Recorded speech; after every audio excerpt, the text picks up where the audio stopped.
another episode of Gaikoku Gamers Bytesized. This is Mike, and today we're talking about delays. It's going to be a short little segment on delays. There's a few coming up, a few big name titles actually being delayed. First thing we'll get right out of the way, Gold Amiibo. It's delayed by Nintendo, they don't know when that's coming out.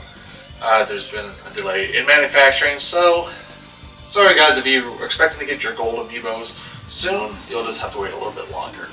First up on the list is Project Cars. It seems that's hit a little snag and it's going to be delayed I think about a month.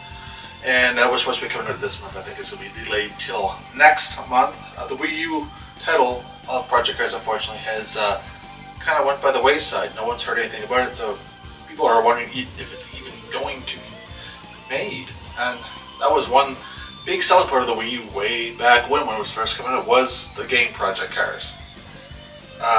Homefront Revolution, which is a game I thought would never get made. The first Homefront wasn't bad, it wasn't great. It was your run-of-the-mill shooter. Didn't sell well, so I was really surprised when I first heard about a sequel being made. That's been delayed. Deep Silver says they have full confidence in the producers of the game, that in the developers actually, that the game will be good, but it's being delayed. No word yet as to when this game will be hitting the market. It was supposed to be out this year, late last year, but it slid into this year, and now it's slid into the world of we don't know when this game's coming out. The big one on the market today is Uncharted 4. Naughty Dog says that it's been delayed and that the game is a bit more ambitious than they were expecting. They don't want a bad game to get out in the hands of the public, so they've let it slide from this year into early next year. I think early spring they said it will be arriving. We'll wait and see. We'll see how that goes. You know, and I applaud these developers now of taking their time, of getting the game out there and pushing it back if it's not meeting their expectations. Too often than not we get games that are rushed and are out there just because they set a specific date and they want to get the game out for the public to play. And once it gets released, it's not tested properly, and we get a whole whack of crashes, bugs, and huge download patches and such. Henceforth, the Dynasty Warriors 8 Empires, as much as I love that game, I did pick that game up the other day, I love the Dynasty Warriors series, and this blended strategy as well as the Dynasty Warriors fast action mayhem battles into one cohesive game. Unfortunately, a lot of bugs. It was broken to where in fact I could never go online with it. As soon as I put on online play from the menu or turn on online play inside an Empire campaign, it would immediately crash and send me back to the Xbox One screen. It happens on the PS3, PS4, and the PC version of the game, although I heard the PC version had a quick patch come out and fix those issues. This is why people, if you're listening to developers, don't rush games. If it needs to be tweaked, it needs to be fixed, delay it. You know, push it back a little bit. Project CD Red does this all the time. They have The Witcher 3 coming out. That was delayed from March until May because they felt it was not meeting their expectations. And they're a company that rarely ever gives a release date because their motto is it's out when it's out. When we feel it's good and ready, we'll release it to the public. And that's what I wish companies would start doing. It's just waiting and fixing issues so we don't have to get a game and get it home and say, oh, there's like a 4, 5, 6 gig day one patch because there's a ton of issues. Ubisoft had this issue with Zombie U, plagued I think with 59 game ending glitches, and it took them forever to get a patch out for it. Main reason was because Nintendo was sitting on their hands of doing the approval for the patch, but needless to say, it was a game that was released, a big AAA title that was hounded with problems. And again, Assassin's Creed Destiny. Unity, sorry, not Assassin's Creed Destiny, Assassin's Creed Unity. I never really had any issues with it. A lot of people had though. There was a lot, especially on the PC side, there was scenes where, you know, skin was not rendered on faces, so you'd have, you know, anatomically looking people running around with their muscles and tendons and all that good stuff showing. And things where it would just crash. Lots of frame rate issues when you're walking through a crowded streets in France. And these things should have been addressed before the game was released. It's silly, and I think we're in a time now where people aren't going to put up with it. They're going to find another company to go to. There's a lot of indie games that get released that are just fine. I know they're not as big foray into the gaming development as a AAA title, but they seem to get it right. Pricing is another issue now. In Canada, prices have gone up to $74.99 plus tax, and in my province of Nova Scotia, tax is 15%, which puts the game almost to the $90 range with tax. I think it's like 87 and change. Right now they're $69.99, which puts it to $80.49 with tax. And they're saying because of the weak Canadian dollar. Yes, the Canadian dollar is weak, it's tanking.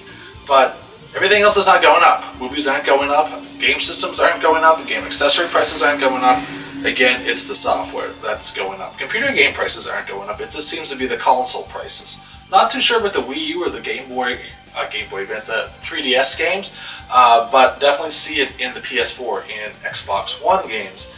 This doesn't affect prices that are already out there in the market now. These are affecting the newer games coming out, like the Metal Gear Solid Phantom Pain, the Elder Scrolls Online. Anything that hasn't been released yet is more likely getting bumped up to $74.99 plus tax. It's going to hurt the gaming market in Canada, and I don't know why they think they can do this now. It's like, yes, the dollar's down and such, but I mean, it's nothing else is going up. So why push console gaming prices up? If you're going to do price raising, do it across the board. I want to see it not only on your consoles. I want to see it on your on your games. I want to see it on your consoles. I want to see it on your accessories. I want to see it on movies. I want to see it on TVs. I want to see it on any big ticket item.